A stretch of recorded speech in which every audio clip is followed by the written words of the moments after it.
Good morning बच्चों, नमस्ते। आज हम कक्षा 9 विषय हिंदी पद्य 4 कर्ण का जीवन दर्शन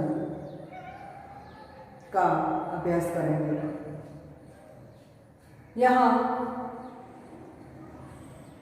कर्ण का जीवन दर्शन के जो कवि है उनका नाम है रामधारी सिंह दिनकर। उनका संक्षिप्त नाम है दिनकर जी। उनका निधन जन्म ईस्वी सन 1908, निधन ईस्वी सन 1914 में हुआ था। उसकी कविता में शोषित पीड़ित वर्ग की व्यथा और उससे मुक्ति का संघर्ष है। उनमें बहुत से काव्य कृतियाँ की रचना की है। इसमें से उर्वशी 1972 में उनसे ज्ञानपीठ पुरस्कार मिला था। यहाँ कर्ण कौन है? कर्ण का जीवन दर्शन क्या है? कर्ण एक महाभारत का पात्र है और बहुत उन्नत उज्जवल पात्र है, श्रेष्ठ है। कर्ण पांडवों में से एक था। पांडवों का छठा भाई था, लेकिन 5 पांडव, आपको लगेगा कि 5 पांडव था और छठा कहाँ से आया? तो उनकी जो माता थी कुंती, उनको वरदान मिला था कि जो देवता का आह्वान करेगा वह प्रसन्न होगा और पुत्र प्राप्ति होगी। तो सूर्य का आह्वान लग्न से पहले किया था, तो ये आह्वान का फल है, पुत्र प्राप्त हुआ। तो जगत संसार के डर से अपना पुत्र को वे नदी में बहाकर आ गई। फिर अधिरथ नाम का जो दास था, वहाँ बड़ा हुआ कर्ण, बहुत मुश्किल संघर्ष थे। फिर युद्ध, जब महाभारत का युद्ध होने वाला था, तब श्री कृष्ण महाभारत युद्ध के लिए, युद्ध में आने के लिए, महाभारत के युद्ध में आने के लिए, पांडव के पक्ष में लाने के लिए, मनाने के लिए आते हैं। ये कथा प्रसंग जो श्री कृष्ण और कर्ण दोनों का जो कथा प्रसंग है, ये इस काव्य में दिया गया है। रश्मिरथी काव्य कृति है, खंड काव्य है, उसमें से ये खंड का काव्यांश लिया गया है। यहाँ अब कविता देखते हैं। कविता में श्री कृष्ण कर्ण को अपने पक्ष में लेने के लिए, अपने पक्ष में ले जाने के लिए शोक, सुविधा, प्रलोभन, पांडव का ज्येष्ठ पुत्र है, ऐसा कहकर पांडव पक्ष में लाने के लिए कहते हैं।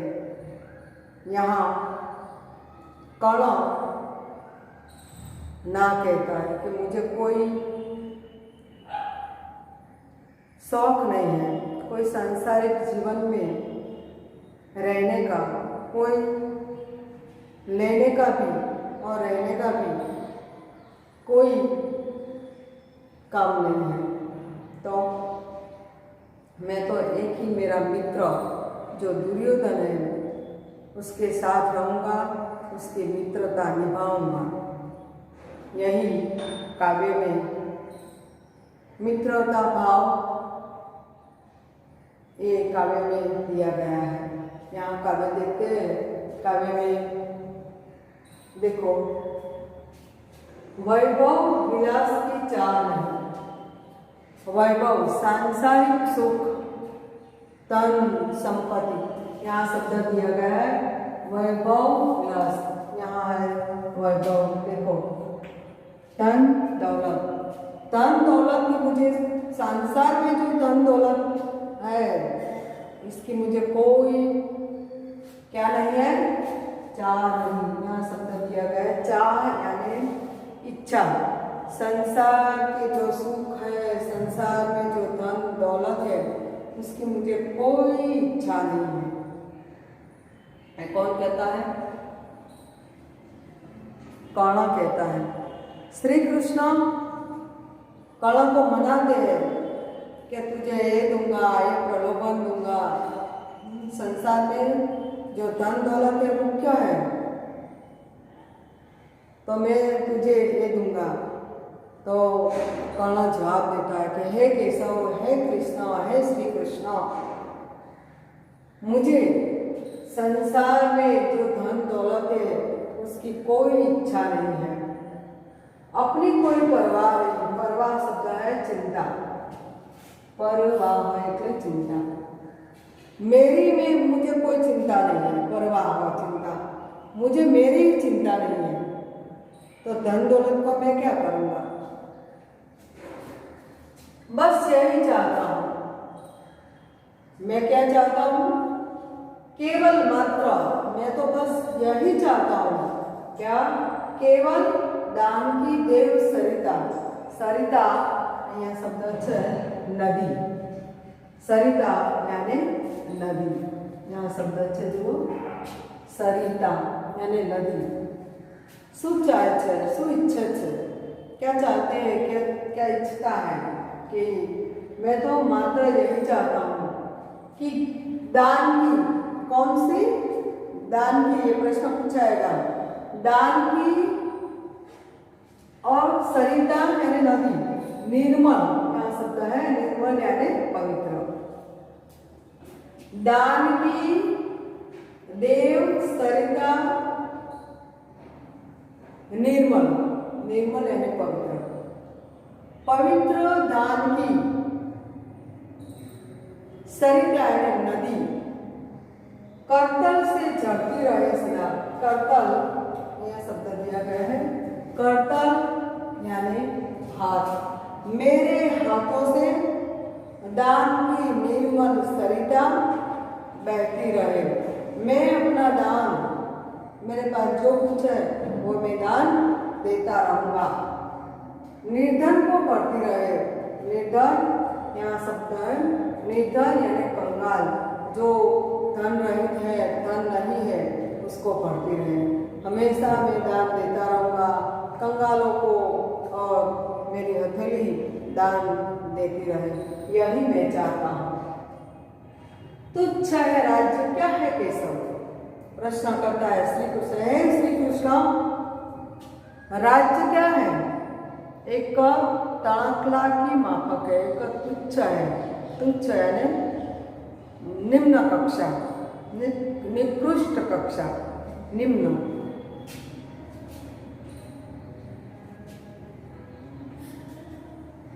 राज्य क्या है?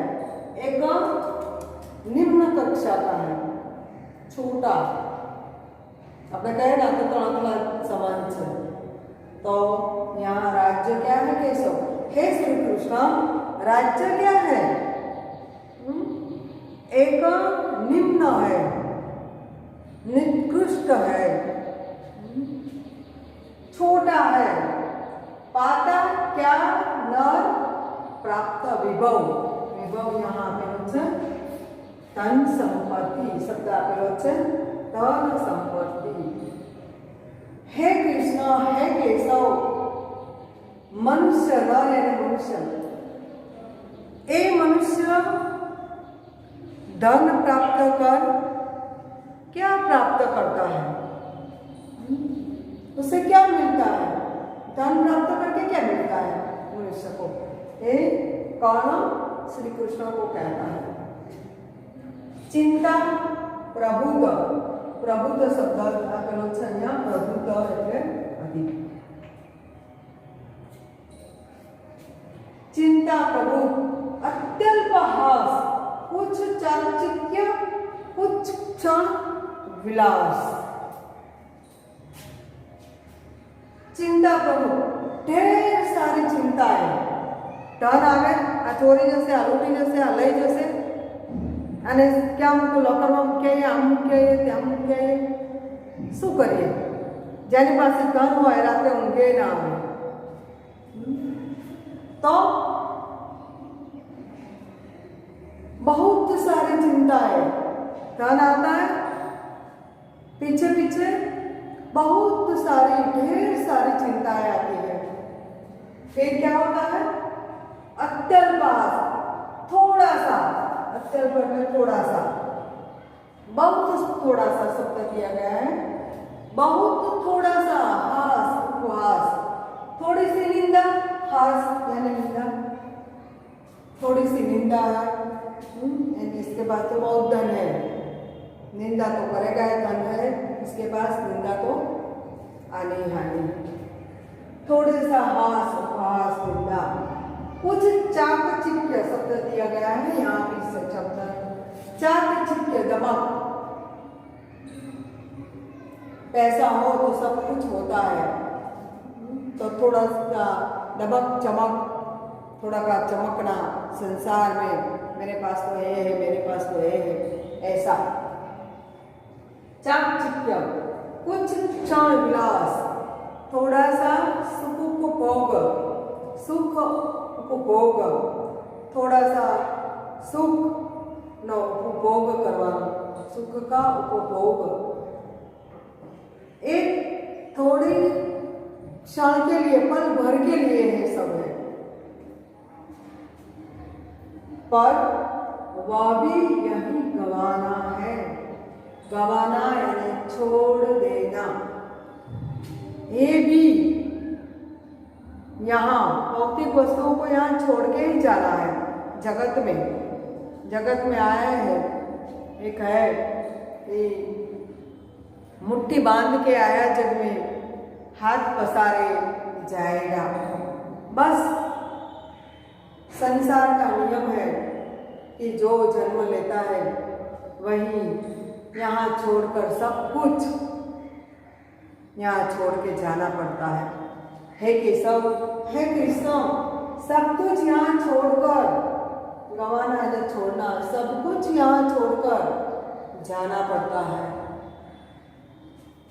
कुछ साथ नहीं ले जाना है, कुछ भी वस्तु, एक सिक्का भी रह गया होगा तो वो भी निकाल देगा मुट्ठी में। सब कुछ छोड़कर खाली हाथ यहाँ से जाना है।